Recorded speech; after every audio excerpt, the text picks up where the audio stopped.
Hello guys, আসসালামু আলাইকুম। Welcome to my blog. আজকে আমি বানাবো আস্ত মুরগি দিয়ে চিকেন তন্দুরি। তো চলুন রেসিপিটি দেখা যাক।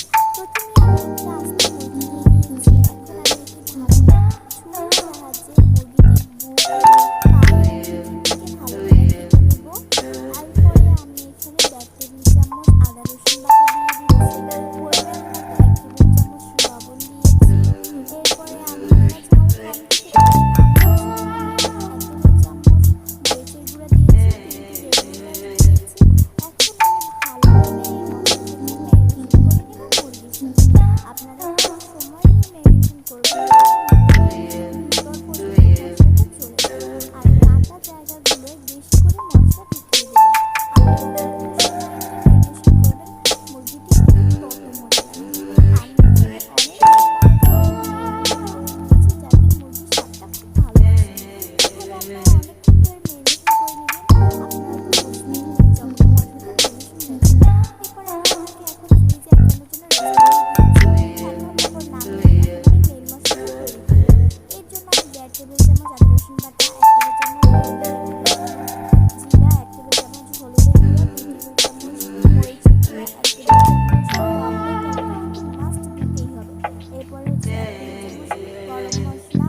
চামচ সরিষার তেল দিয়ে আমরা এখন মশলাটাকে খুব ভালোভাবে মিক্স করে নেব।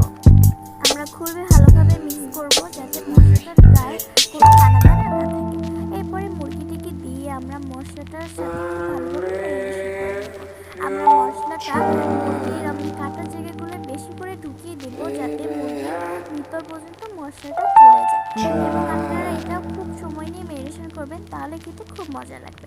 এরপরে উপর থেকে আমি সরিষার তেল হালকা করে দিয়ে দিচ্ছি, তাহলে টেস্টটা খুবই দারুণ আসবে। এখন এটাকে আমি আবারও 2 ঘন্টার জন্য ফ্রিজে রেখে দিয়ে দেবো। 2 ঘন্টা পর নামিয়ে নিয়েছি। এখন এর উপর থেকে মশলাগুলো সরিয়ে দিব, বেশিরভাগই মশলা সরিয়ে দিবেন। এরপর আমি এখন মুরগির পা দুটো একটি সুতো দিয়ে বেঁধে নিব। আপনারা মুরগির পা দুটো কিন্তু বেঁধে নেবেন, যদি না বাঁধেন তাহলে চুলায় ভাজার সময় শেপটা এলোমেলো হয়ে যেতে পারে। এরপর একটি প্যানে সরিষার তেল ব্রাশ করে নিচ্ছি। আপনারা অল্প তেলই দিবেন, বেশি তেল দিলে ভালো লাগবে না। আপনারা সরিষার তেল দিতে পারেন, নাহলে সয়াবিন তেল দিতে পারেন। এরপরে আমি মুরগিটাকে চুলায়